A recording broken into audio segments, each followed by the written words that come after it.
Hi, அனைவருக்கும் வணக்கம். நம்ம இன்றைக்கி கத்திரிக்காய் பெலாக்கொட்டை குழம்பு செய்கிறத பார்க்கலாம் வாங்க. கத்திரிக்காய் கட் பண்ணி தண்ணியில் போட்டு வச்சுருக்கேன். இஞ்சி பூண்டு பேஸ்ட்டு, அது கூட ஒரு அரை தக்காளி சேர்த்து அரைச்சி வச்சுருக்கேன். தேவையான அளவு வெங்காயம் தக்காளி கட் பண்ணி வச்சுருக்கேன். சாதம் வெந்துட்டுருக்கு. இன்னும் ஒரு 5 மினிட்ஸில் ரெடி ஆயிரும். ஆயில் சூடாகிட்டுருக்கு. இந்த சமயத்தில் நம்ம பட்டை 1, லவங்கம், சோம்பு, ஜீரகம், கடுகு சேர்த்துக்கலாம். பொரிஞ்சி வரட்டும் நல்லா. இந்த சமயத்தில் பூண்டு பல் சேர்த்துக்கலாம். ஆனியன் சேர்த்துக்கலாம்.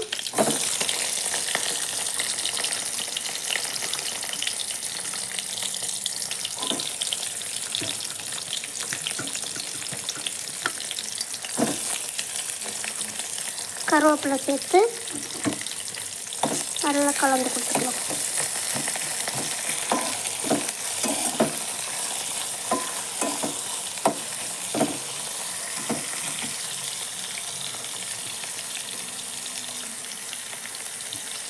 தக்காளி சேர்த்துக்கலாம். ஏற்கனவே தக்காளி அரைச்சிருக்கேன் இஞ்சி பூண்டு பேஸ்ட்டு கூடவே, அதனால் இப்போ அரை தக்காளி சேர்த்தா போதும். இதில் நல்லா வணங்கி வரட்டும்.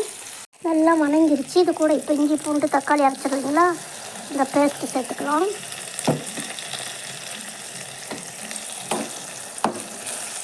பச்சை வாசம் போகிற வரைக்கும் நல்லா வணங்கி வரட்டும்.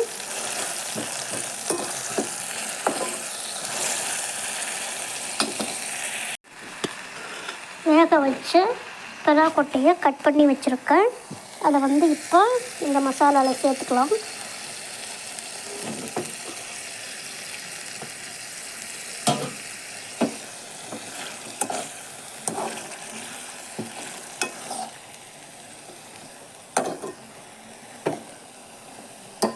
கலந்து கொடுத்துட்டு இது கூடவே நம்ம கத்திரிக்காய் சேர்த்துக்கலாம்.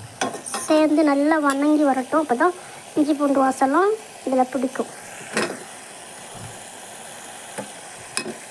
நீல வாக்கில் கட் பண்ணியிருக்கேன் கத்திரிக்காய்.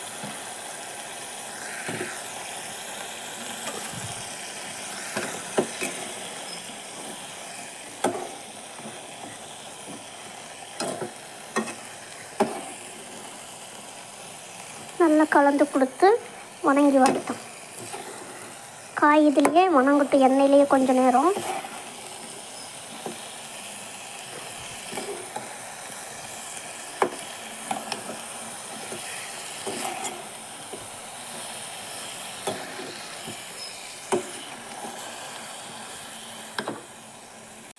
நல்லா வணங்கிடுச்சு. இந்த சமயத்தில் தனி மிளகாய்த்தூள் கொஞ்சம் சேர்த்துக்கலாம்.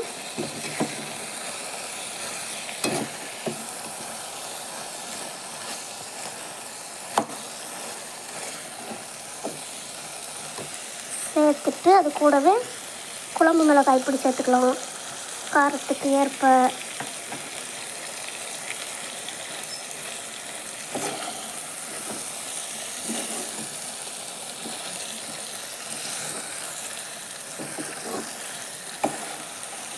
பெலாக்கொட்டையும் கத்திரிக்காயும் சேர்ந்து நல்லா இந்த காரத்தில் பிடிக்கட்டும்.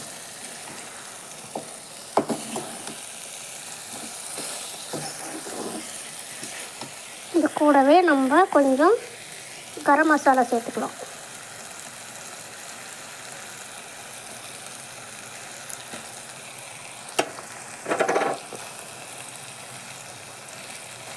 கண்டி மேலேயே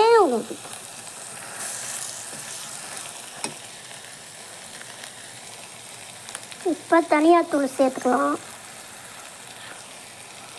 நல்லா கலந்துட்டு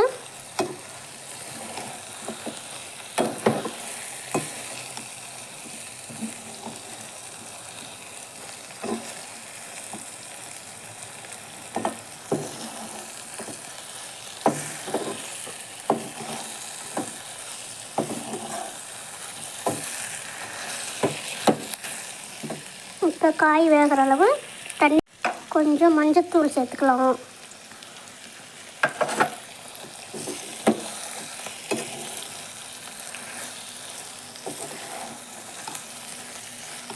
கொஞ்சம் இப்போ தண்ணி சேர்த்துக்கலாம். காய் நல்லா வெந்து மசாலாலாம் பச்சை வாசம் போகட்டும். நல்லா வெந்துட்டுருக்கு பாருங்கள். இப்போ நம்ம தேவையான அளவு உப்பு சேர்த்துக்கலாம். இது வரைக்கும் உப்பு சேர்க்கல, இப்போ தான் சேர்த்துருக்கோம். காய்க்குள்ளெல்லாம் ஏறட்டும்.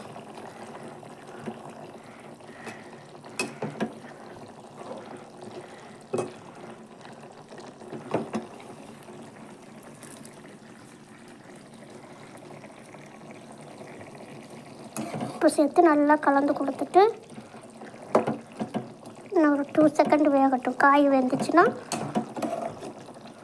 நம்ம அதுக்குள்ளே மசாலா அரைச்சிக்கலாம், தேங்காய் அரைச்சிக்கலாம். உப்பு சேர்த்து கலந்து கொடுத்துட்டு நல்லா வேகட்டும் காய். பலாக்கொட்டை வந்து ஏற்கனவே வேக வச்சிட்டோம், அதனால் அது ஒன்றும் பிரச்சனை இல்லை. காய் மட்டும்தான் வேகணும். தக்காளி இஞ்சி பூண்டு அரைச்ச மிக்ஸி ஜாரில் தேங்காய் கொஞ்சம், சோம்பு கொஞ்சம், பொட்டுக்கடலை கொஞ்சம் சேர்த்து நல்லா அரைச்சி பேஸ்ட்டு எடுத்துக்கலாம். இந்த அளவு அரைச்சி எடுத்துக்கோங்க. தேங்காய், பொட்டுக்கடலை, சோம்பு சேர்த்து அரைச்ச பேஸ்ட்டு. இப்போ நம்ம வெந்துட்டுருக்கிற காய் கூட வத்தி மசாலாலாம் நல்லா வெந்துச்சு பாருங்கள். இப்படியே காரமாக சாப்பிட்ணுன்னு நினச்சா இப்படியே கூட விட்டுக்கலாம், சூப்பராக இருக்கும். கொஞ்சம் குழம்பாக வேணுங்கிறதுனால இந்த பேஸ்ட்டு சேர்த்துறேன். அரைச்ச பேஸ்ட்டு இது கூட சேர்த்துக்கலாம். கலந்து விட்டுட்டு மிக்ஸி ஜார் கழுவுன தண்ணி மட்டும் சேர்த்துனா போதும். நல்லா கொதிச்சு வரட்டும். நல்லா கலந்தாச்சு. இப்போ வந்து மிக்ஸி ஜார் கலந்த அந்த தண்ணியை மட்டும் சேர்த்துக்கலாம்.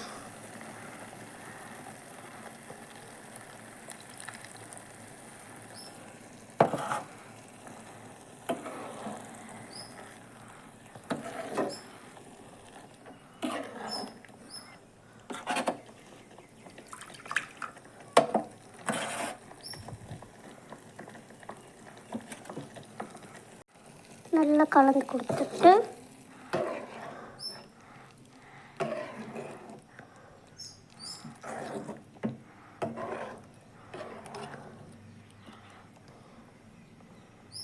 நல்லா கொதித்து எண்ணெய் பிரிஞ்சு வரட்டும்.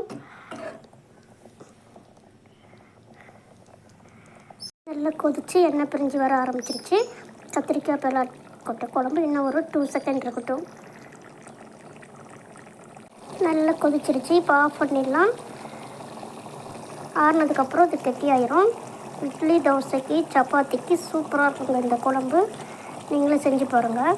குழம்பு ரெடி ஆயிடுச்சு. இப்படி காய் வந்துருச்சு பாருங்கள், சாஃப்டாக.